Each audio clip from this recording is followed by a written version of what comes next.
So hello guys and girls, welcome to the third ultimate class for JEE Advanced. आज की class में हम electrostatics को continue करते हुए इलेक्ट्रिक फील्ड के ऊपर और क्वेश्चंस देखेंगे. Let's start with easy question. यहाँ पे दो चार्जेस पड़े हुए हैं Q एंड Q. ओके, इनके बीच में डिस्टेंस है 2a. परपेंडिकुलर बाइसेक्टर आपको गिवन है. This is the perpendicular bisector. यहां पर एक पॉइंट है, पॉइंट P. इस पॉइंट पे आपको नेट इलेक्ट्रिक फील्ड निकालना है. वीडियो को पॉज करो और कोशिश करो. बहुत इजी क्वेश्चन है, ट्राई इट आउट. ओके, तो इसकी वजह से जो इलेक्ट्रिक फील्ड होगा और इसकी वजह से जो इलेक्ट्रिक फील्ड होगा, उन दोनों की डायरेक्शन में यहाँ पर बना सकता हूँ. एक की वजह से ऐसे होगा E1 और दूसरे की वजह से ऐसे होगा E2. इस E1 और E2 का मैग्नीट्यूड सेम होगा. ये डिस्टेंस A है, ये डिस्टेंस भी A है. तो यहाँ से मैं बोल सकता हूँ कि E1 E2 का मैग्नीट्यूड सेम है और उसको हम कितना बोल सकते हैं, KQ अपॉन ये वाला डिस्टेंस कितना है, ये वाली side, this is A, let's say this is Y, so this will be equal to root of A square plus Y square. तो यह आ जाएगा KQ divided by A square plus Y square. तो देखिए बेटा, आप यहाँ पर E1 और E2 का इधर वाला जो कंपोनेंट है, ये वाला component which is the X component, it is going to get cancelled out.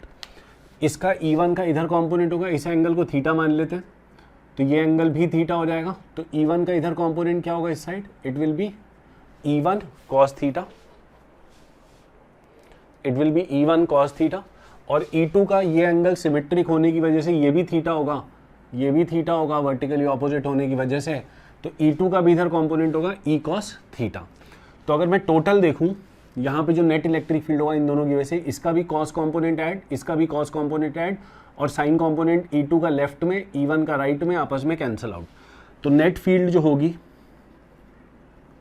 Net field जो होगी, it will be equal to 2E, इसको E बोल देते हैं for the timing, 2E cos theta. So it will be 2. E कितना है, E हमने निकाल लिया है. So it is KQ upon A square plus Y square into, यहाँ से cos थीटा निकालेंगे, वो होगा base upon hypotenuse. So it is Y upon root of A square plus Y square. So this will be the net electric field at point P. Clear है सबको? चलो बच्चों, अब देखो एक बड़ी इंपॉर्टेंट बात मैं आपको बताना चाहता हूँ. अगर मैं आपसे पूछूं इन दोनों के बीचों बीच यहाँ पे how much was the net field, it was 0. So as you go away from it, the electric field starts to increase and ultimately when you reach infinity, again the electric field become 0. तो अगर मैं आपसे बोलूँ इसका graph कैसा होगा, तो इधर बनाने की कोशिश करते हैं. ग्राफ इधर बनाने की कोशिश करते हैं. So let's say on this axis we are taking electric field, जो सुनने में थोड़ा अजीब लग रहा है, और इस एक्सिस के ऊपर हम y को ले रहे हैं. तो जब y 0 था तो इलेक्ट्रिक फील्ड वॉज 0. यहाँ पे जैसे जैसे आप ऊपर गए, इलेक्ट्रिक फील्ड बढ़ना शुरू हुआ, तो इलेक्ट्रिक फील्ड बढ़ा like this, then it reaches a maximum and again reduces and becomes 0 as you move to infinity. Are you able to understand this graph? थोड़ा सा अजीब है, मैं मानता हूँ, but you have to understand it like this only. तो इसको ऐसे करके देखना पड़ेगा. चलो, अब ये जो पॉइंट है जहाँ पे इलेक्ट्रिक फील्ड मैक्सिमम है, वो हम निकाल सकते हैं. कैसे? हम यहाँ से डी अपॉन डी वाई करें, डी अपॉन डी वाई करें और उसको 0 पुट कर दें, क्योंकि इस ग्राफ की जो स्लोप हो गया, अब एक्चुअली इसको हमको ऐसे रोटेट करके देखना चाहिए. तो डी अपॉन डी वाई मतलब ये जो लाइन है जो कि वर्टिकल दिख रही है, जब इस ग्राफ को आप ऐसे रोटेट कर दोगे तो हॉरिजॉन्टल हो जाएगी. तो आप जरा अपनी डिफरेंशिएशन की प्रैक्टिस के लिए डी अपॉन डी वाई निकालें और उसको 0 पुट कर दें. ठीक है, यहाँ से अगर मैं देखूँ तो डी अपॉन डी वाई हम निकाल सकते हैं, बट अभी मैं वो नहीं करना चाहता. मैं आपको डायरेक्ट इसका रिजल्ट बता रहा हूँ, उस रिजल्ट को आप याद कर लें. रिजल्ट आता है y जब a बाई रूट 2 पे होता है plus minus a by root 2, तो उस वक्त e की वैल्यू मैक्सिमम हो जाती है. e की वैल्यू क्या हो जाती है उस वक्त? मैक्सिमम हो जाती है. और उस केस में अगर मैं इस y की वैल्यू को यहाँ वापस पुट कर दूँ, अगर मैं y की वैल्यू को यहाँ वापस पुट कर दूँ, तो ये जो आंसर आता है वो आप नोट कर लें अपनी कॉपी में, root of 8 upon 27 KQ upon A square. So this is the maximum value of electric field in the case of two equal charges as shown. So this was an easy question, आप सबको समझ में आ गया होगा, मेरी ऐसी अपेक्षा है आपसे, ठीक है। चलो सेकेंड क्वेश्चन पे आते हैं।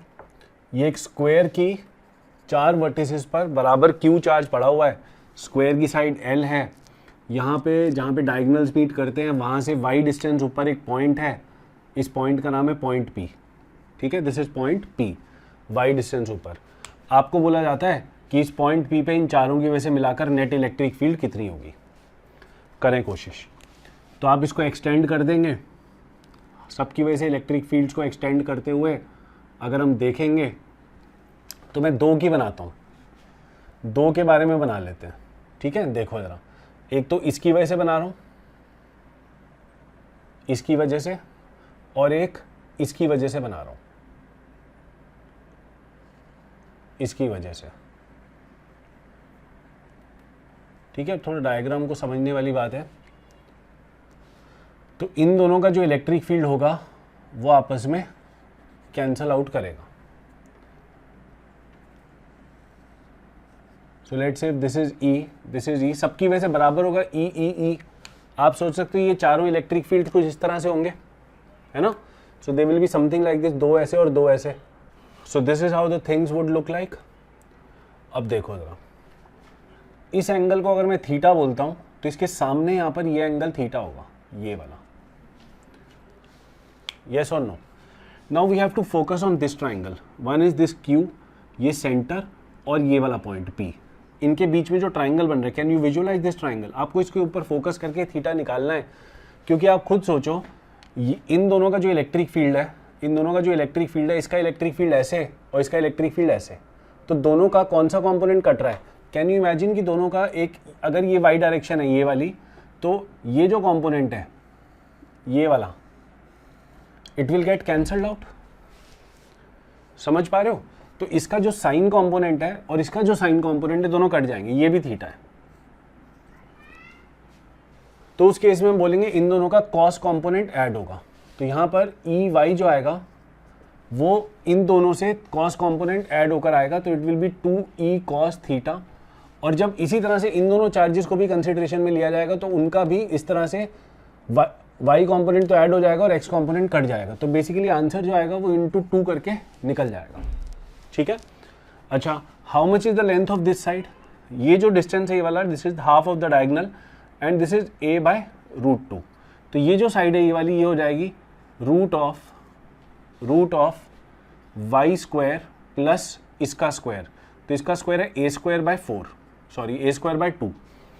तो अगर मैं उसको वहां पे रख देता हूं तो आंसर आएगा 2, e की जगह लिखूंगा KQ डिवाइडेड बाय इसका square, so it will B y square plus a square by 2 into cos theta, इसको 4 कर देते हैं, into cos theta. Cos theta कितना है? यहाँ से दिख रहा है कितना, y upon this. So this is y upon y square plus a square by 2 की power half. So this is the net electric field, this is the net electric field eight this point P। तो ये net electric field की value आ गई है। Now आप चाहो तो इसको डिफरेंशिएट करके डी बाई डी वाई निकाल कर 0 पुट कर देना, उससे आपको y की वो वैल्यू मिल जाएगी जहां पर E मैक्सिमम होगा, ठीक है। आप चाहो तो घर पे होमवर्क की तरह इसको कर सकते हो। तो नोट कर लो इस क्वेश्चन को। चलो guys, so let's look at the third question. Third question के अंदर एक इस तरह से पेंडुलम टाइप चार्ज पड़ा हुआ है। उस चार्ज को हमने क्या करा, Q चार्ज दे दिया, M मास है उसका, और एक इलेक्ट्रिक फील्ड लगा दिया AI cap plus BJ cap. अभी तक हमने जो क्वेश्चन करे थे उसके अंदर हमने ये वाला क्वेश्चन करा, हॉरिजॉन्टल इलेक्ट्रिक फील्ड वाला। अब ये इलेक्ट्रिक फील्ड थोड़ा सा टिल्टेड है, इसका x कंपोनेंट A है, y कंपोनेंट B है, दोनों ही x और y कंपोनेंट्स पॉजिटिव है, ठीक है। आपको बोला कि ये थीटा गिवन है, everything is given to you. So the question is find, पहला क्वेश्चन है Q and then find the tension in the thread.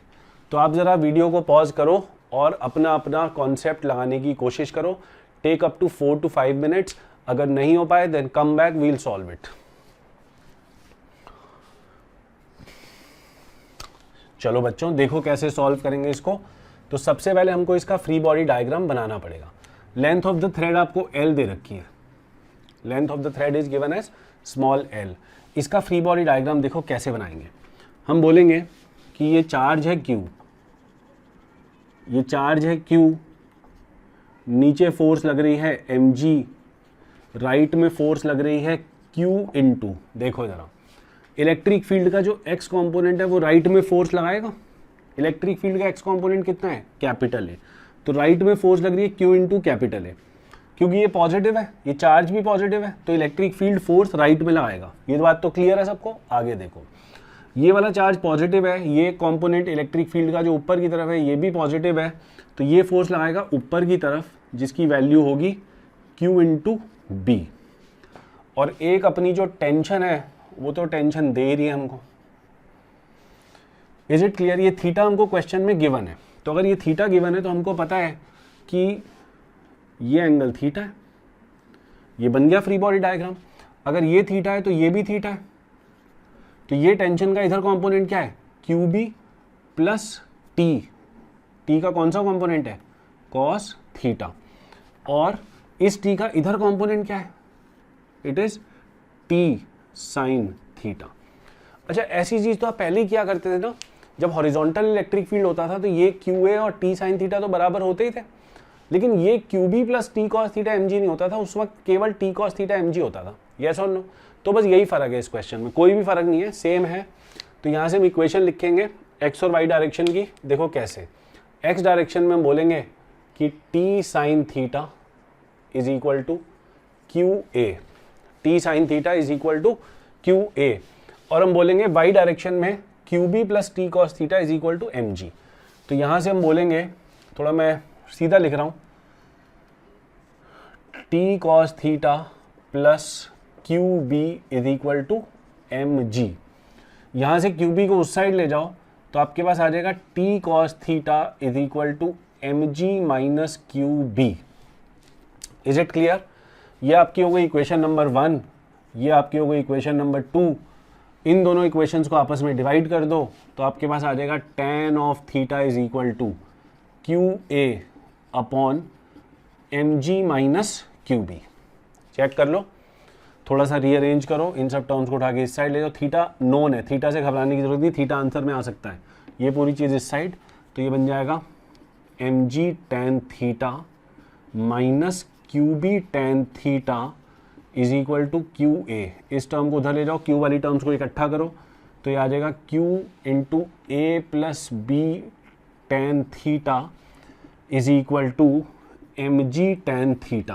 तो यहाँ से जो Q की वैल्यू आएगी वो आएगी M G tan theta upon A plus B tan theta. So this is the value of Q। Is it clear? सारे non variables की टर्म्स में हमने आंसर निकाला, कोई गलत बात नहीं करी, बिल्कुल सही है। Now you have to find out tension. तो टेंशन निकालने का प्रोसेस जो है थोड़ा सा मैथमेटिकली थोड़ा चैलेंजिंग हो जाता है, क्योंकि आपको यहाँ पर टी साइन थीटा को स्क्वायर करना है, मतलब मेथड तो वही है, बस क्यू की वैल्यू सब्स्टिट्यूट करनी है फाइनल आंसर में। तो देखो जरा, इसको स्क्वायर करो, इसको स्क्वायर करो, ऐड कर दो तो क्या आएगा, तो आपके पास आएगा, मैं सीधा लिख रहा हूँ, T square sine square theta plus T square cos square theta, इन दोनों का सम स्क्वायर करने के बाद तो राइट में आएगा क्यू ए का whole square plus M G minus Q B का होल स्क्वायर। समझ पा रहे हो? समझ पा रहे हो आप इसको? तो ये इस तरह से आएगा। अब क्यू की वैल्यू आपको जब पुट करनी पड़ेगी तो मज़ा आएगा, तो वहाँ पर ट्रिग्नोमेट्री का बहुत ज़्यादा रोल हो जाता है, तो सॉल्व करने में मतलब थोड़ा सा टाइम लगेगा, इसलिए हम इसको अभी अवॉइड कर रहे हैं। मैं आपको सीधा आंसर बता रहा हूँ, आप घर पे प्लीज़ इसको सॉल्व करके आंसर निकालें, उससे आपका कॉन्फिडेंस बहुत बढ़ेगा। जब हम बेटा घर पे फाइनल आंसर निकालते हैं ना, मान लो अगर आपने रोज़ के 50 क्वेश्चंस करे, एक बच्चा है जो रोज़ के 50 क्वेश्चंस करता है, और वो बच्चा क्या करता है कि 45 के आंसर नहीं निकालता, बोलता है हाँ हो जाएगा हो जाएगा हो जाएगा, ये इक्वेशन सॉल्व करके हो जाएगा। और एक दूसरा बच्चा उसे 20 क्वेश्चंस करता है और 18 के आंसर निकालता है। आई कैन एश्योर यू, जो बच्चा 20 क्वेश्चंस कर रहा है, यहाँ पे quality is more important than quantity.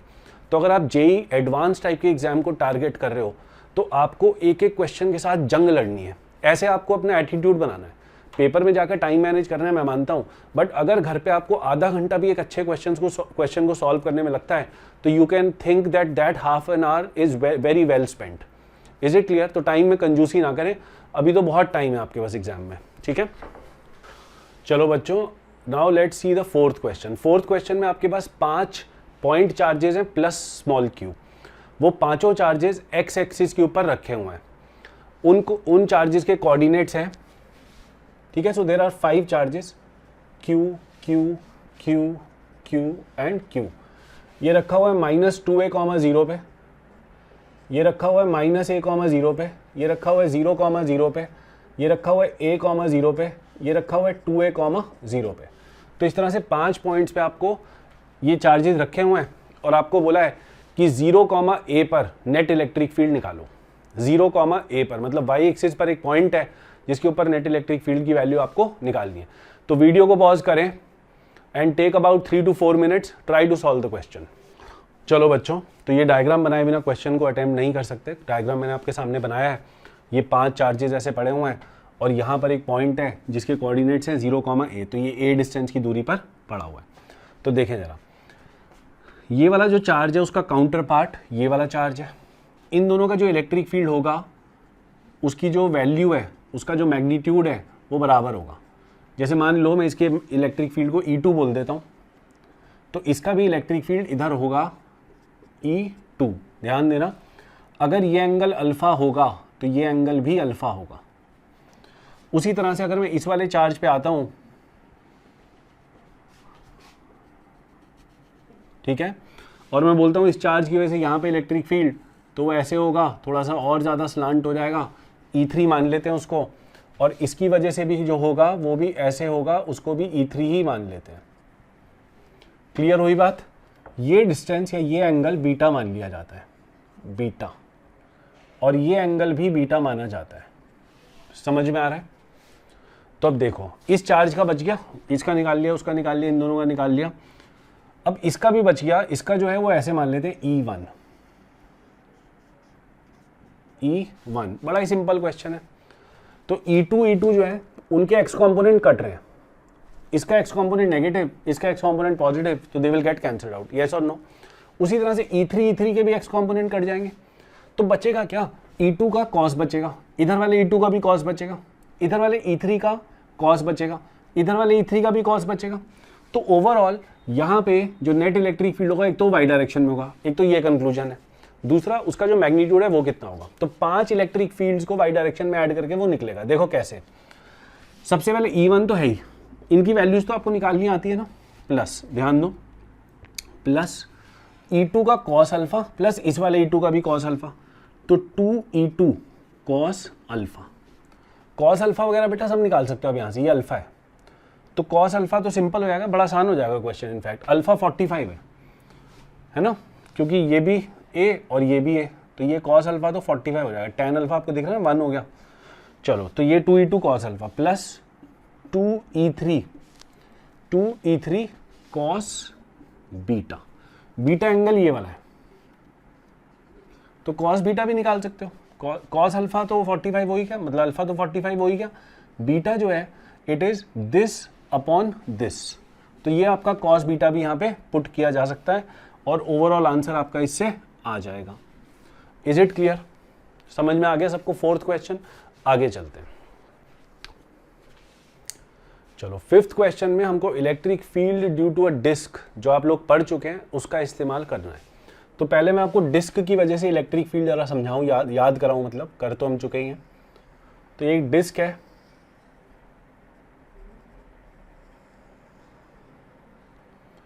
ठीक है, let's say this is a disc.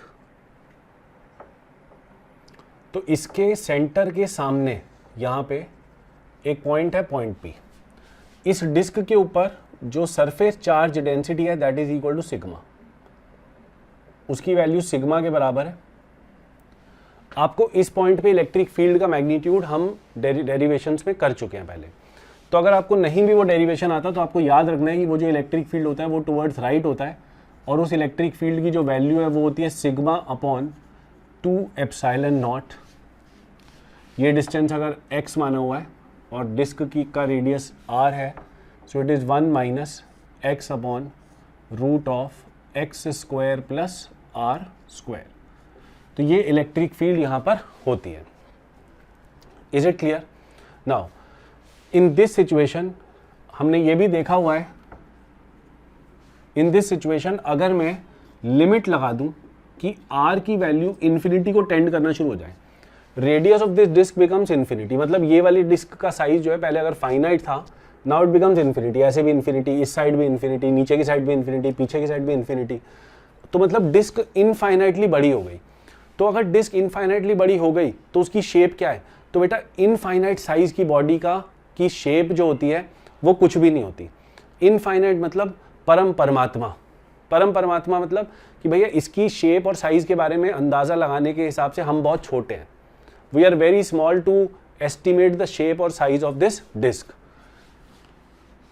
तो हम बोलेंगे कि भैया ये अपरंपार हो गई, ये बहुत बड़ी हो गई, तो इसकी जो शेप है वो हमको नहीं पता, ये इनफाइनाइट शीट के जैसी हो गई। हमको मन में सोचने में लगता है कि इनफाइनाइट शीट जो होती है वो रेक्टेंगुलर होती होगी, स्क्वायर होती होगी, गोल होती होगी, चकोर होती होगी, कुछ नहीं। इनफाइनाइट शीट जो होती है वो इनफाइनाइट होती है, बस इतना ही बोलना बहुत है।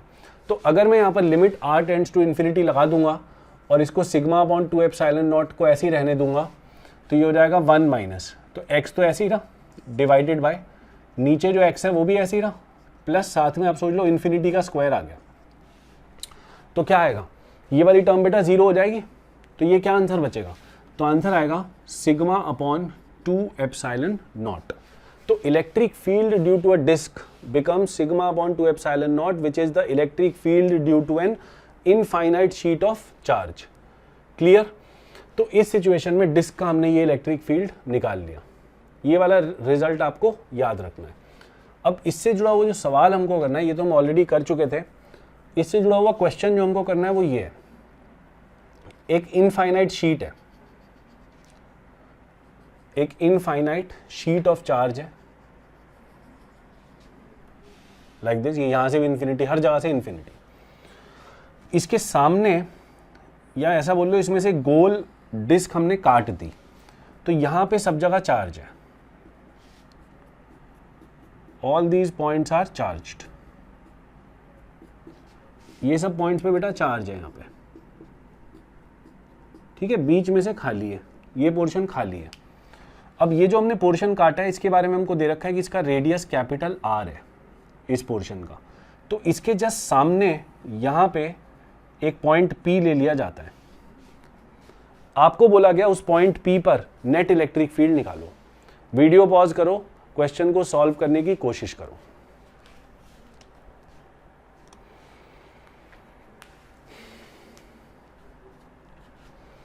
चलो तो बच्चों देखते हैं कैसे होगा।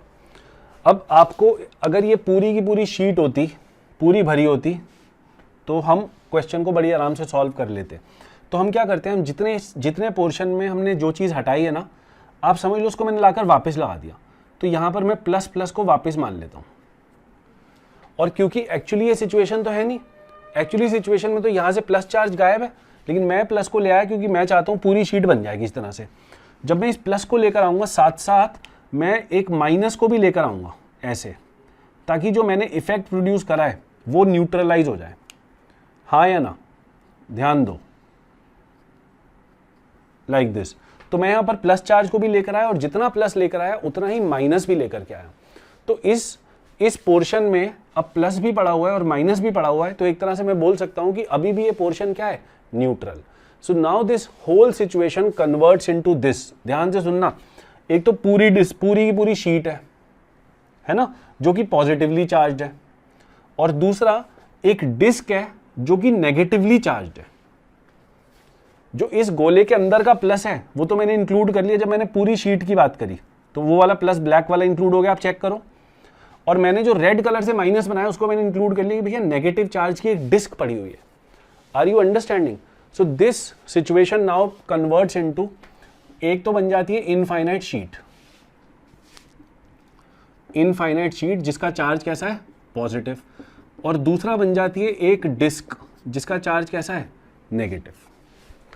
तो इस पॉइंट P पर ये दोनों मिलकर अपना अपना इलेक्ट्रिक फील्ड लगा रहे होंगे, और हमारा काम है कि दोनों का इलेक्ट्रिक फील्ड अलग अलग निकालो और उन दोनों इलेक्ट्रिक फील्ड्स को आपस में ऐड कर दो और नेट इलेक्ट्रिक फील्ड यहाँ पॉइंट P पर निकाल लो। तो बड़ा ही सिंपल हो गई जिंदगी हमारी। इसकी वजह से देखते हैं, इनफाइनाइट शीट की वजह से। इनफाइनाइट शीट तो पॉजिटिव चार्ज रखती है, तो वो राइट की तरफ इलेक्ट्रिक फील्ड लगाएगी, और उस इलेक्ट्रिक फील्ड की वैल्यू भी हमको पता है, sigma upon 2 epsilon nought. So let's call this as E1। Now due to this negatively charge disc electric field जो होगा अंदर की तरफ लगेगा, जिसका नाम मैं रख रहा हूँ E2 और जिसकी वैल्यू मैं यहाँ पे लिख रहा हूँ sigma upon 2 epsilon nought 1 minus, ये डिस्टेंस x ही मान लेते हैं, x upon root of x square plus r square. Yes or no? Now if I ask you to have a look at it and tell me whether E1 is more or E2 is more, कौन बड़ा है इन दोनों में से, सोचें. तो E1 is more than E2, तो net electric field अभी भी उसी तरफ होगा. ये बात तो बहुत आसान है. तो नेट इलेक्ट्रिक फील्ड अगर मुझे बच्चों निकालना है तो मैं बड़ा ही सिंपल कैलकुलेशन करूंगा. मैं बोलूंगा E1 में से E2 को माइनस कर दो, E1 में से E2 को माइनस कर दो, और जैसे ही आप ये करेंगे तो दिस माइनस दिस, तो ये हो जाएगा sigma upon 2 epsilon nought minus sigma upon 2 epsilon nought 1 minus X upon root of X square plus R square. ये ऐसे आ जाएगा. और जब हम इसको फाइनली सॉल्व करेंगे तो आंसर आ जाएगा sigma upon 2 epsilon nought X upon root of X square plus R square. So this is the answer to the question. ठीक है, मजा आया फिफ्थ क्वेश्चन को करने में? मुझे तो बहुत आया, है ना. अगर आप भी इसको अच्छे से डेडिकेटेडली करोगे तो आपको भी बड़ा मजा आएगा. फिजिक्स बहुत इंटरेस्टिंग है ना. ये सब क्वेश्चंस कोई ज़्यादा मुश्किल नहीं होते. अब हर लेक्चर में मैं आपको 10 क्वेश्चंस हर अल्टीमेट प्रॉब्लम पैकेज के अंदर, हर अल्टीमेट प्रॉब्लम क्लास के अंदर we'll solve at least 10 questions. No, we'll solve exactly 10 questions. और चैप्टर के साथ साथ हर हफ्ते मैं आपको 2 से 3 इस तरह की क्लासेस दिया करूंगा वीडियोस के थ्रू, जिसके अंदर आप घर पे बैठ के शांति से तसल्ली से मोबाइल को रख के दरवाज़ा बंद करके और सिर्फ इस वीडियो को डेडिकेटेडली देखें, क्वेश्चन को पॉज करके ट्राई करें. आई कैन एश्योर यू आपके जो कॉन्सेप्ट्स हैं वो बहुत बेटर हो जाएंगे और आपका कॉन्फिडेंस एकदम स्काई रॉकेट करेगा. ठीक है, ये क्वेश्चन जो मैं ले रहा हूँ they are from the best books available from Kota, और इन्हीं बुक्स को करके आपके IIT जो 100 रैंक निकालते हैं, जो टॉप 100 के स्टूडेंट्स होते हैं, मोस्टली इसी तरह के क्वेश्चंस वो किया करते हैं. ठीक है, okay students, so this is question number 6 which is a very easy question. इसमें क्या है कि एक डिस्क है, उसमें से हमने एक ए पोर्शन को हटा दिया है, इस वाले पोर्शन को हमने यहाँ से हटा दिया है. तो आपको पॉइंट पी पर नेट इलेक्ट्रिक फील्ड निकालनी है. पॉइंट पी पे try to find out the net electric field. तो ये क्वेश्चन बहुत ही ईजी है. इसके अंदर वही वाला टेक्निक यूज़ करनी है जो हमने पिछले क्वेश्चन में सीखी है, कि आप इस डिस्क को पहले तो पूरा मान लें कि इसको प्लस से भर दें ऐसे. तो अब ये पूरी डिस्क बन गई ब्लैक कलर के प्लस चार्जेस की, जिसकी वजह से इलेक्ट्रिक फील्ड होगा राइट में, है ना. अब ये जो इलेक्ट्रिक फील्ड है वो ये पूरी डिस्क की वजह से है. पूरी डिस्क का रेडियस है b, और जो अंदर का पोर्शन है जहाँ पे हमने प्लस चार्ज अपनी तरफ से ऐड करा है, क्योंकि बीच में तो बेटा चार्ज है ही नहीं, तो वहाँ पर मैं अपनी तरफ से एक माइनस चार्ज भी, जितना मैंने प्लस इंट्रोड्यूस करा है उतना मैं माइनस भी इंट्रोड्यूस कर दूंगा. तो उसकी वजह से यहाँ पर इलेक्ट्रिक फील्ड अंदर की साइड हो जाएगा, जिसको हम E2 बोल देंगे. हम E1 और E2 की वैल्यू लिख सकते हैं. देखो कैसे, सिग्मा यहाँ पे दे रखा है प्लस सिग्मा, तो यहाँ पे अगर प्लस सिग्मा हमने डाला है बीच में, तो यहाँ पे माइनस सिग्मा भी डाला है हमने बीच में. तो E1 जो आएगा it will be equal to sigma upon 2 epsilon nought 1 minus X upon root of X square plus B square. ये आपका E1 आ गया. और जो आपका E2 आएगा it will be equal to sigma upon 2 epsilon nought 1 minus X upon X square plus A square. आप check कर लो, है ना. माइनस सिग्मा नहीं लिखेंगे, क्योंकि माइनस से हमने देख लिया कि डायरेक्शन अंदर की साइड है, बस ये इस तरह से लिखेंगे. आपको मैंने बता रखा है कि इलेक्ट्रिक फील्ड के हर फॉर्मूले में, चाहे कोई भी फॉर्मूला हो, इलेक्ट्रिक फील्ड निकालनी हो या फोर्स निकालनी हो, हम स्केलर रिलेशंस का यूज करते हैं, और डायरेक्शन हम लॉजिक से निकाल लेते हैं. मुश्किल क्या बात है भैया, नेगेटिव चार्ज है तो इलेक्ट्रिक फील्ड अंदर की साइड होगा, पॉजिटिव चार्ज है तो इलेक्ट्रिक फील्ड बाहर की साइड होगा. चलो अब E1 माइनस E2, तो E नेट जो आएगा यहाँ से that will be equal to E1 minus E2, है ना. मैग्नीट्यूड को कर रहे हैं तो बीच में माइनस लगाएंगे. अगर मान लो वेक्टोरियली लिख रहे होते तो यहाँ बीच में प्लस लग जाता. समझ गए ना, दोनों वेक्टर को ऐड करते हैं, हम ऐसे बोलते हैं. लेकिन एक्चुअली अगर मैग्नीट्यूड निकाल चुके हैं तो माइनस से ही काम चला लेंगे. तो यहाँ पे आएगा E1 माइनस E2, तो दिस माइनस दिस. तो आप देखिए सीधा मैं आंसर लिख रहा हूँ सिग्मा अपॉन 2 एप्सिलॉन नॉट. ये अंदर वाले ये वाले तो कट ही जाएंगे, तो आंसर आएगा दिस माइनस दिस. सॉल्व करके देख लेना. X upon root of X square plus A square minus X upon X square plus B square. और नेट इलेक्ट्रिक फील्ड किस तरफ होगा? नेट इलेक्ट्रिक फील्ड राइट की साइड होगा। ये आंसर है। Is it clear? ठीक है, देखो पॉजिटिव में आया ना, नीचे ये वाली चीज़ बड़ी है, सॉरी ये नीचे ए जो है दिस इज स्मॉलर, जिसकी वजह से ये पूरी चीज़ बड़ी हो गई, तो ये बड़ी चीज़ में से अब छोटी चीज़ को माइनस करा तो आंसर पॉजिटिव में। चलो बच्चों, हमने एक फाइनाइट वायर का फॉर्मूला ऑलरेडी डिराइव कर रखा है एडवांस क्लासेस में, अगर आपने वो नहीं देखे हैं तो भी कोई बात नहीं, मैं आपको दोनों फॉर्मूले बता रहा हूँ। जब एक फाइनाइट वायर होती है जिसके ऊपर लीनियर चार्ज डेंसिटी लैम्डा होती है, जिनको आता है वो वीडियो पॉज करके अपनी कॉपी में नोट करें, ठीक है। एंड एज्यूमिंग कि ये एंगल बड़ा है ना, ये एंगल मतलब बड़ा है छोटा है उससे फ़र्क नहीं पड़ता, तो नेट इलेक्ट्रिक फील्ड यहाँ पर जो होगा उसका एक तो एक्स कॉम्पोनेंट होता है ना गाइज, ये रिमेंबर। अच्छा, अगर ये वाला पोर्शन बड़ा है और ये पोर्शन छोटा है तो ये वाला जो पोर्शन है वो इलेक्ट्रिक फील्ड ऐसे ऐसे लगा रहा है ना, लाइक दिस, और ये पोर्शन इलेक्ट्रिक फील्ड ऐसे लगा रहा है नीचे की साइड। तो इस इलेक्ट्रिक फील्ड का और इस इलेक्ट्रिक फील्ड के जो वाई कॉम्पोनेंट्स हैं वो आपस में एक दूसरे को काटने की टेंडेंसी रखते हैं, ये आप देख सकते हो। जैसे यहाँ से आपने एक छोटा सा पॉइंट ऐसे एज्यूम करा तो उसका इलेक्ट्रिक फील्ड ऐसे होगा, और यहाँ पर आपने उस सेम डिस्टेंस पर यहाँ पे एज्यूम कराई नीचे की साइड तो उसका इलेक्ट्रिक फील्ड ऐसे होगा। तो इन दोनों इलेक्ट्रिक फील्ड्स का जो वाई कंपोनेंट होगा ना, ये वाला वो कटेगा और सिर्फ एक्स वाले ऐड होंगे, ठीक है। तो अगर नीचे वाला पोर्शन बड़ा है तो नीचे ज़्यादा कंपोनेंट है ऊपर की तरफ इलेक्ट्रिक फील्ड देने वाले, तो नेट इलेक्ट्रिक फील्ड जो है वो ऊपर की साइड होगा। ध्यान से देखना, नेट इलेक्ट्रिक फील्ड जो है वो ऊपर की साइड होगा। क्यों? क्योंकि ये वाला पोर्शन बड़ा है तो इसकी वजह से इलेक्ट्रिक फील्ड ऐसे ऐसे लग रहा है वो ज़्यादा होगा। मतलब ये समझ लो कि अगर ये डिस्टेंस x है मान लो, है ना, और यहाँ पे x डिस्टेंस में ये वाले जो पॉइंट्स हैं, ये वाला जो पोर्शन है और ये वाला जो पोर्शन है, इनका तो वाई कंपोनेंट आपस में यहाँ पे कट जाएगा, लेकिन जो ये पोर्शन बच गया ये वाला, इसका वाई कंपोनेंट यहाँ पे कट नहीं पाएगा। क्या आपको समझ में आ रही है बात? तो इसकी वजह से यहाँ पे वाई कंपोनेंट कुछ बच जाएगा, वो होगा ई वाई। हमको इसके डायरेक्ट फॉर्मूले याद रखने, पेपर में डेरिवेशन हमको नहीं करना है ना, बिल्कुल भी उसका टाइम नहीं होगा हमारे पास, तो we have to remember the formulae. देखो जरा, ई एक्स का फॉर्मूला होता है के लैम्डा बाय आर, है ना, आर ये वाला डिस्टेंस है, ये वाला यहाँ से लेकर यहाँ तक का परपेंडिकुलर डिस्टेंस इस तार का इस पॉइंट से, तो K lambda by R sine alpha plus sine beta, ये आपको याद रखना है। और ई वाई जो होता है वो होता है K lambda by R cos alpha minus cos beta, और बाहर लगा देना मॉड। मतलब आपको परवाह नहीं करनी कि अल्फा कौन सा है बीटा कौन सा है। मोस्टली एग्जाम में कन्फ्यूजन होता है कि सर हम तो भूल ही गए कि अल्फा ऊपर होता है नीचे होता है बीटा। आपको ये सब कन्फ्यूजन दिमाग से बिल्कुल निकाल देनी है। आपको यहाँ पर सीधा cos alpha minus cos beta कर देना है, cos beta minus cos alpha, जिससे भी आंसर पॉजिटिव आएगा वो आपको लिख देना है, क्योंकि हम तो सिर्फ मैग्नीट्यूड निकाल रहे हैं। इससे डायरेक्शन तो हम पहले ही देख चुके हैं ना कि भैया इस पोर्शन की वजह से ऊपर की साइड हो तो ये वाई ई वाई, तो इसका मैग्नीट्यूड इतना हो जाएगा। Is it clear? तो ये तो बात हो गई इन एक फाइनाइट वायर की। फिर हमने देखा था इनफाइनाइट वायर। इनफाइनाइट वायर अगर एक साइड से ऐसे इन्फिनिटी तक जा रही है और उसके सामने पॉइंट है यहाँ पे ऐसे, ये पॉइंट P, तो इस पॉइंट P के लिए if you see this distance is R, है ना, तो ये मिड पॉइंट, ये वाली मिड जो परपेंडिकुलर लाइन है वो ये वाली है। अच्छा, अब एक लाइन जो ऊपर मेरे को इसके ऊपर वाले पॉइंट पे बनानी है तो वो मैं ऐसे बनाऊंगा, क्योंकि ये पैरेलल ऐसे इन्फिनिटी पे जा रही है, तो इस लाइन को भी इन्फिनिटी पे जाकर के इस टॉप मोस्ट पॉइंट के साथ मिलना है। तो ये एंगल तो हो गया 90, अल्फा की वैल्यू तो हो गई 90। अब इस लाइन ऑफ चार्ज का बॉटम मोस्ट पॉइंट यहीं पे है, bottom most point is here only. तो इस पॉइंट पे अगर लाइन खींचनी है यहाँ से तो वो लाइन ऐसी होगी, वो इसके साथ कोइंसाइड करेगी इस परपेंडिकुलर बाइसेक्टर के साथ, यस और नो। तो इसलिए बोलूँगा भैया बीटा एंगल तो जीरो हो गया इस केस में। तो आप अल्फा को 90 और बीटा को जीरो रख के एक सेमी इनफाइनाइट वायर, इसको सेमी इनफाइनाइट बोलते हैं, जो एक तरफ तो इन्फिनिटी हो और दूसरी तरफ खत्म हो जाए, तो सेमी इनफाइनाइट वायर के सामने वाले पॉइंट पे आप इलेक्ट्रिक फील्ड निकाल सकते हो इसका इस्तेमाल करते हुए।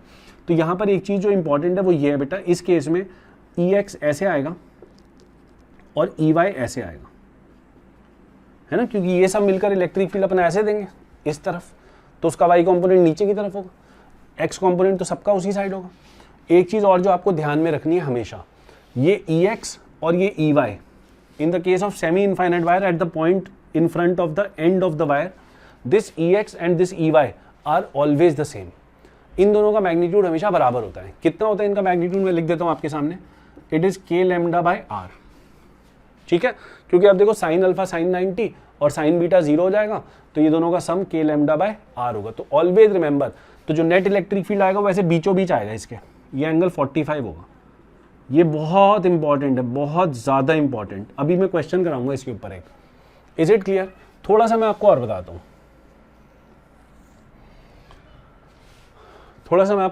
हूँ, अगर इनफाइनाइट वायर हो गई, पूरी इनफाइनाइट, वो भी देख लेते हैं एक बार। ऑलरेडी हम कर चुके हैं लेकिन मैं रिवीजन कराना चाहता हूँ, बड़ा इंपॉर्टेंट है ये। अगर पूरी इनफाइनाइट हो गई तो उसके सामने यहाँ पर पॉइंट आ गया, पॉइंट पी। तो पूरी इनफाइनाइट हो गई बेटा, तो ऊपर वाला पोर्शन और नीचे वाला पोर्शन बराबर हो गया। तो उस केस में जब सिमेट्री हो गई, ध्यान दो, जब सिमेट्री हो गई तो अल्फा बीटा बराबर हो गए। अल्फा बीटा जब बराबर हो जाते हैं तो ये वाली टर्म जीरो हो जाती है। कौन से वाली? E Y becomes zero. मतलब जो इस तरफ इलेक्ट्रिक फील्ड है ना वो खत्म हो जाएगा। किस केस में? इनफाइनाइट वायर केस में। तो सीबीएसई के बच्चों को भी पता है ना, केवल ये वाला बचेगा ई एक्स। वो निकालने के लिए आप सीधा फॉर्मूला इस्तेमाल करो। तो इनफाइनाइट वायर के केस में अगर ऊपर की साइड में तार के एक पॉइंट लेना चाहता हूँ तो अल्फा भी 90 हो जाएगा और बीटा भी 90 हो जाएगा। उस केस में जो ई एक्स आएगा वो आएगा के लैम्डा बाय आर और साथ में यहाँ पे 2 आएगा। ये इनफाइनाइट का रिजल्ट होता है। चलो एक आर्क की बात करते हैं। ये एक आर्क है जिसके ऊपर चार्ज है ऐसे। तो इसके अंदर हमको पता है कि जो नेट इलेक्ट्रिक फील्ड होता है,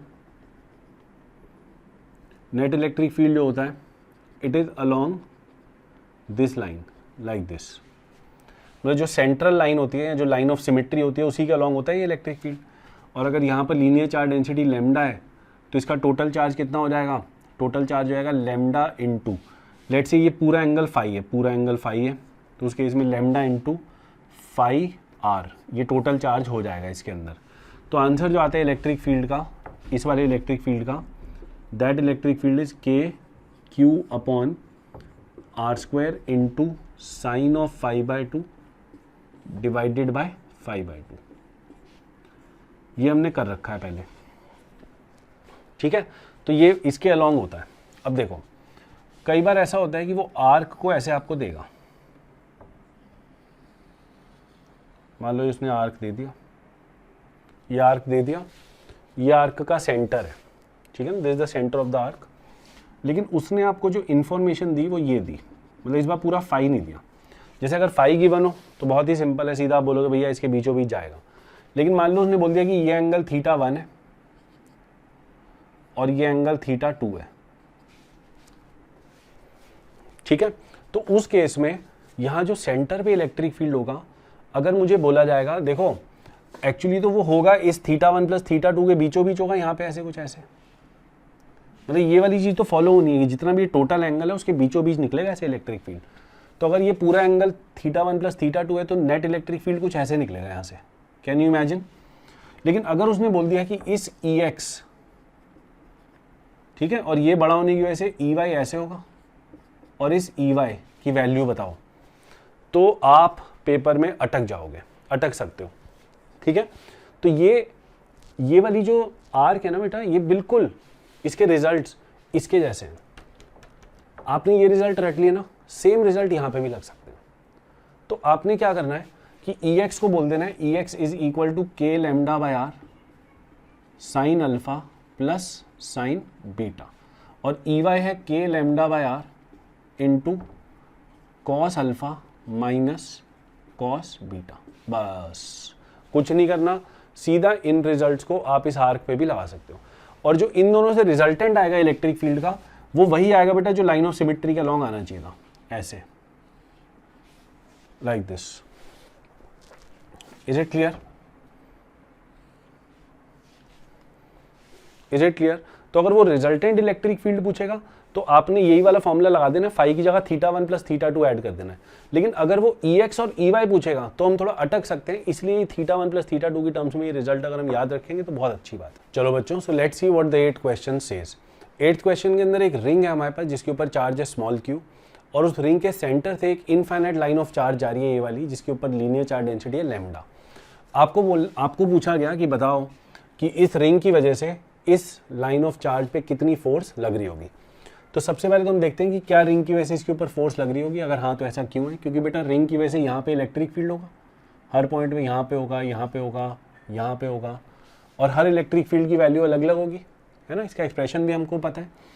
तो इस लाइन ऑफ चार्ज के ऊपर, है ना, फोर्स तो लग रही होगी ऐसे उस तरफ। अब सवाल है कितनी लग रही होगी। चलो, तो अगर हम ऐसा करते हैं तो हमको क्वेश्चन में इंटीग्रेशन का यूज करना पड़ेगा, लेकिन इसी क्वेश्चन को बिना इंटीग्रेशन के यूज करे भी एक तरीका है सॉल्व करने का। कैसे? अगर मैं बोलूं कि इस लीनियर चार्ज डेंसिटी की वजह से यहां पे एक पॉइंट P एज्यूम कर लूं, एक पॉइंट P को यहां पे एज्यूम कर लूं, तो इसकी वजह से यहां पे जो इलेक्ट्रिक फील्ड होगा वो ऐसे होगा अवे, है ना, let's call this as EY। और इसकी वजह से एक इलेक्ट्रिक फील्ड ऐसे, क्योंकि सब कंपोनेंट्स ऐसे ऐसे इलेक्ट्रिक फील्ड भी लगाएंगे, तो एक इलेक्ट्रिक फील्ड होगा ऐसे, let's call this as EX। इस पॉइंट के बिल्कुल ऑपोजिट यहाँ पेरीफेरी के ऊपर एक और पॉइंट को एज्यूम करते हैं। इस पॉइंट के ऊपर इस लीनियर चार्ज डेंसिटी की वजह से, in semi infinite linear charge density की वजह से एक इलेक्ट्रिक फील्ड ऐसे होगा जिसको EY बोलेंगे, और एक इलेक्ट्रिक फील्ड ऐसे होगा जिसको EX बोलेंगे। यस और नो?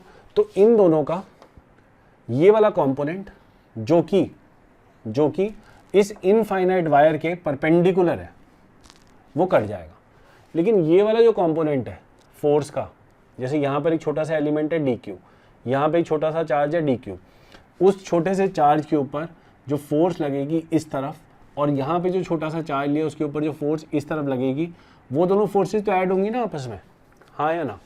सेम कहानी इस रिंग के हर पोर्शन पे है। जैसे यहाँ पे एक एलिमेंट आपने ले लिया, तो उस एलिमेंट पे भी एक फोर्स ऐसे लग रही होगी, और एक फोर्स ऐसे लग रही होगी, और यहाँ पर एक एलिमेंट ले लिया, उसके ऊपर एक फोर्स ऐसे लग रही होगी, और एक फोर्स ऐसे लग रही होगी। Do you understand? तो इस तरह से करते करते हम देखेंगे कि सारे कंपोनेंट्स पे जो एक्स कंपोनेंट है फोर्स का, ये वाला, वो ऐड हो जाएगा। तो हमने क्या करना है, हमने इस EX की वैल्यू निकालनी है। तो हमको तो पता ही है सेमी इनफाइनाइट की वजह से EY और EX बराबर होते हैं, दोनों की वैल्यू होती है K लैम्डा बाय R। यहाँ पे R ये वाला डिस्टेंस हो जाएगा जो कि इस रिंग का रेडियस है। तो ये इलेक्ट्रिक फील्ड X डायरेक्शन में रिंग के हर कंपोनेंट पे लग रहा होगा, और जिसकी वजह से रिंग के हर कंपोनेंट पे इधर की तरफ फोर्स लग रही होगी ऐसे ऐसे। तो हम बोलेंगे net force on the ring, net force on the ring जो होगी that will be equal to K lambda by capital R into K lambda by capital R into K lambda by capital R into, formula क्या लगाने की कोशिश कर रहा हूँ, Q into E। भाई फोर्स जब निकालनी होती है एक चार्ज के ऊपर जो इलेक्ट्रिक फील्ड में डूबा पड़ा हुआ है, तो ये रिंग जो है वो इस लीनियर चार्ज डेंसिटी की वजह से जो इलेक्ट्रिक फील्ड बना है उसमें डूबी पड़ी है ना। इसने इलेक्ट्रिक फील्ड तो दो तरफ बनाया था, एक ऐसे और एक ऐसे और एक ऐसे, लेकिन ये वाला इलेक्ट्रिक फील्ड इसके साथ कट गया। तो हम बोलेंगे इस वाले पे जो फोर्स ऊपर लगी और इस वाले पे जो फोर्स नीचे लगी वो तो कट गई। इसका मतलब इसमें सिमेट्री से इमेजिन करते हुए हमने सोच लिया कि जितनी फोर्सेस रिंग के प्लेन में होंगी ये वाली, है ना, वो सब कट जाएंगी, और ये वाली जो होंगी उसके परपेंडिकुलर वो सब ऐड हो जाएंगी। तो वही निकालने के लिए मैं बोलूँगा यहाँ पर मैं Q इंटू EX कर रहा हूँ। तो ये हो गया चार्ज ऑन द रिंग, और EX हो गया K lambda by capital R। So this is the answer to the question. तो रिंग के ऊपर इस तरफ फोर्स लगी कितनी, इतनी, तो इस लीनियर चार्ज के ऊपर इधर की तरफ फोर्स लगी कितनी, इतनी ही लगी। Is it clear? तो ये हमारा 8वां सवाल यहाँ पे खत्म होता है, इसको अच्छे से नोट करें। इस तरह का क्वेश्चन एक बार JEE में पूछा गया।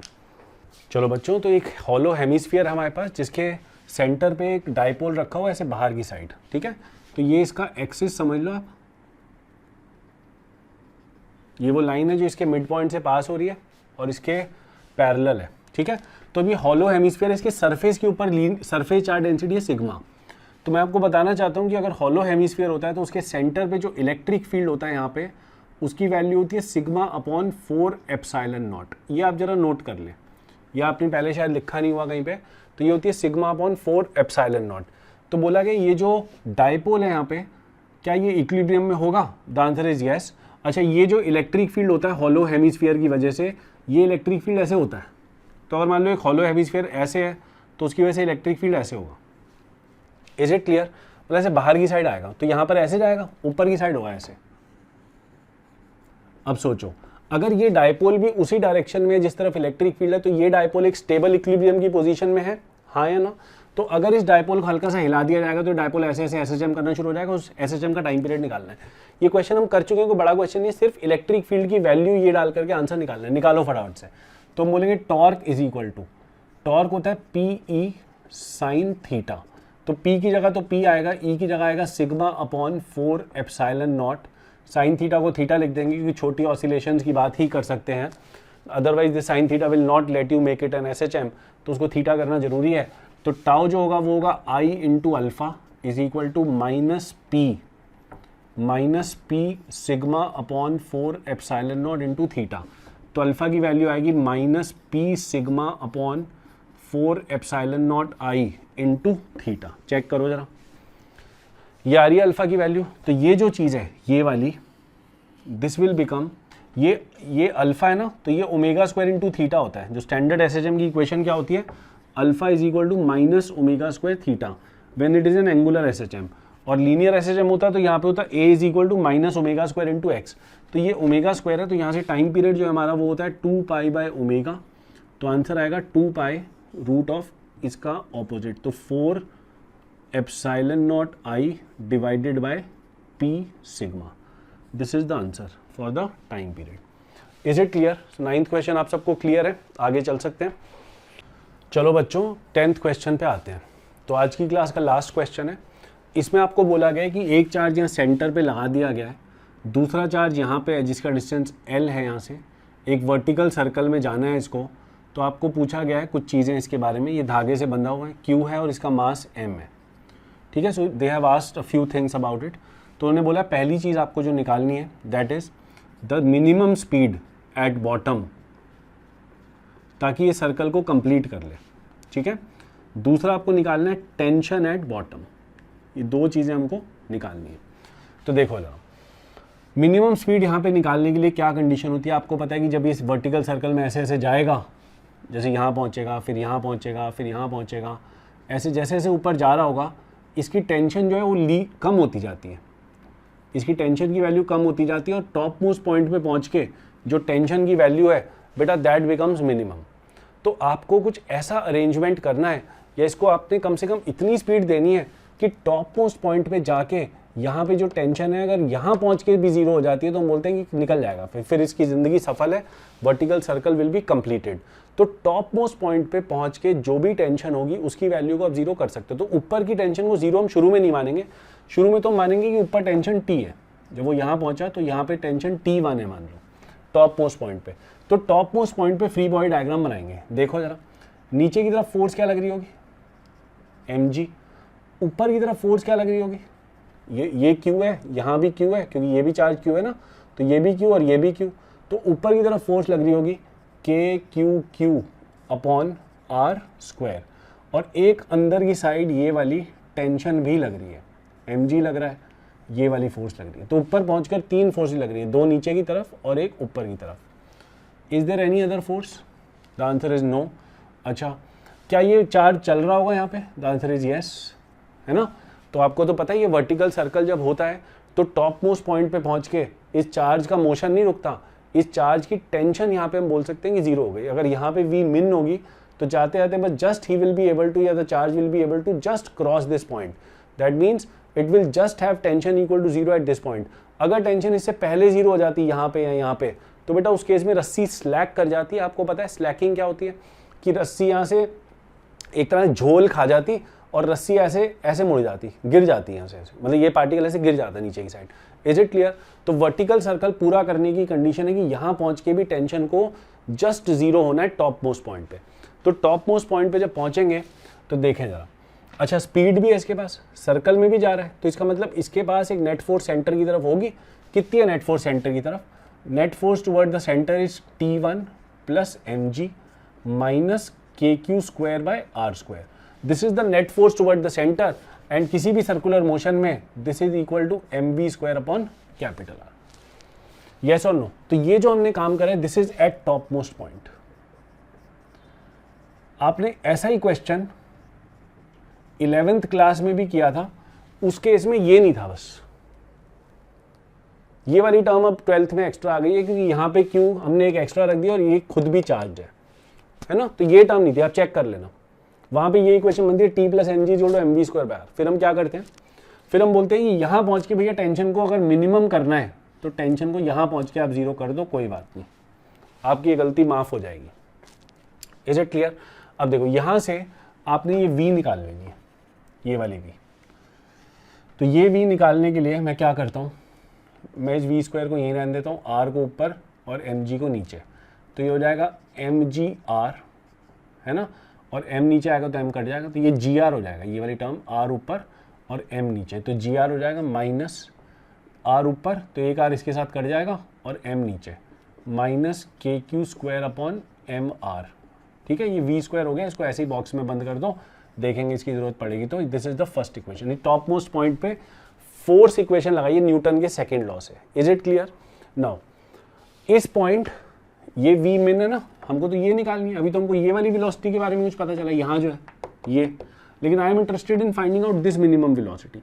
सो I will now have to find a relation between this velocity and this velocity. उसके लिए हमको काम करेगा बेटा वर्क एनर्जी थ्योरम। ये जब चार्ज पार्टिकल ऐसे ऊपर जाएगा, ध्यान दो, तो इसके ऊपर क्या ग्रेविटी वर्क करेगी? द आंसर इज यस, क्योंकि हाइट चेंज हो रही है। क्या इसके ऊपर इलेक्ट्रोस्टैटिक फोर्स वर्क करेगी? देखो जरा, ये चार्ज पार्टिकल ऐसे चल रहा है। What is the direction of electrostatic force? The electrostatic force is like this. How much is the angle between them? 90 degree.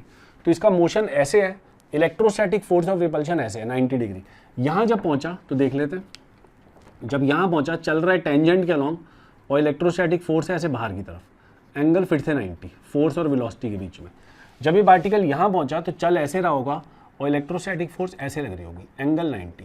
Can you imagine during the entire motion of this circle the electrical force is always perpendicular to the direction of velocity, which means that the electrical force is always perpendicular to displacement. Yes or no?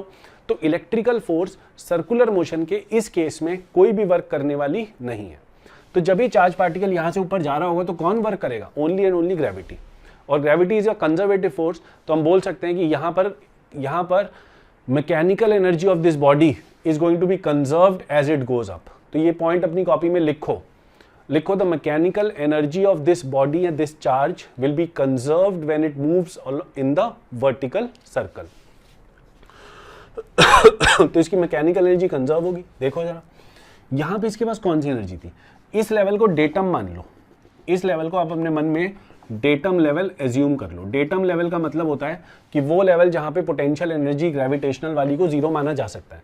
तो अगर ये datum level हो गया तो हम बोलेंगे कि यहाँ पे इसके पास काइनेटिक थी हाफ एम वी मिन का स्क्वायर प्लस, क्योंकि ये चार्ज रेफरेंस लेवल पे था पहले से, तो यहाँ पे इसके पास कोई भी पोटेंशियल एनर्जी ग्रेविटेशन वाली नहीं थी, एम जी एच वाली, तो एट दैट वाज जीरो। तो इक्वेशन क्या लगा रहा हूँ मैं? Conservation of energy which is K I plus U I, kinetic energy plus potential energy at the bottom most position is equal to K F plus U F. तो ऊपर पहुँच के इसके पास के एफ है, कितना हो गया? Half M V square plus U F है एम जी इंटू 2r। समझ गया कैसे? ये काइनेटिक एनर्जी है इसके पास, इसकी स्पीड हमने ऊपर v मानी है जो कि मुझे नहीं पता है, इसके स्क्वायर की वैल्यू मुझे पता है, और हमने बोला कि इस पॉइंट पे पहुंच के इसकी जो हाइट हो गई बेटा वो 2r हो गई। ये जो है दिस इज 2r, मैंने r मान लिया, चलो इसको l नहीं मान के r मान लिया। तो ये हमारे पास सेकेंड इक्वेशन आ गई है। अब फर्स्ट इक्वेशन से v स्क्वायर की वैल्यू उठा करके यहाँ पे डाल दो, यहाँ पे, है ना, डालो और सॉल्व करो तो देखते हैं क्या आएगा। हाफ एम वी मिन का square is equal to half M, ये वाली चीज डाली तो ये आ गया G R minus K Q square upon M R, okay, plus 2mg r plus 2mg r। ध्यान दो, ये आ गया mg/2, वो आ गया 2mg r, तो क्या आ गया 5/2 mg r माइनस, इसको इससे मल्टीप्लाई कर दिया तो आ गया के क्यू स्क्वायर, एम से एम चला गया जब ये वाली टर्म मल्टीप्लाई होगी, डिवाइडेड बाय 2r। लेफ्ट में आ गया हाफ एम वी मिन का स्क्वायर, 2 सब जगह से कैंसिल आउट हो गया, m को नीचे ले जाओ, m इसका तो कट गया और इसके यहाँ नीचे आ जाएगा m, यहाँ पे ऐसे, तो यहाँ से m हटा दिया, ये m कट गया और यहाँ पे m नीचे आ गया। तो v मिन की जो वैल्यू आ रही है वो आ रही है root of 5gr minus K Q square upon M R. This is the answer that I am getting. आप प्लीज़ एक बार चेक करो, आई एम एज्यूमिंग कि ये आंसर सही लग रहा है। क्यों? क्योंकि अगर मैं बाई चांस इस q को 0 पुट कर दूं तो ये q 0 हो गया, तो आंसर देखें बेटा वही आ गया √5GR। ये तो आपने 11th क्लास में पढ़ा हुआ है। Is the question clear to you? ऐसा क्वेश्चन भी एक बार IIT वालों ने पूछा हुआ है, ठीक है, जिसके अंदर मैकेनिक्स और इलेक्ट्रोस्टैटिक्स दोनों का मिक्सचर था। तो हम आज की क्लास यहाँ पे ख़त्म करते हैं। आई होप कि आपने सब क्वेश्चंस को अच्छे से समझा है, अच्छे से अपनी कॉपी में नोट करा है। नोट करना बहुत ज़रूरी है। देखो कई बार ऐसा हो सकता है कि मेरी स्पीड तेज़ हो, मैं जल्दी जल्दी क्वेश्चन को सॉल्व कर रहा हूँ, तो आपको बेटा पॉज कर करके वीडियो को देखना है। आप जिस स्पीड पे कंफर्टेबल समझते हो अपने आप को, आप उतनी ही स्पीड पर वीडियो को देखें।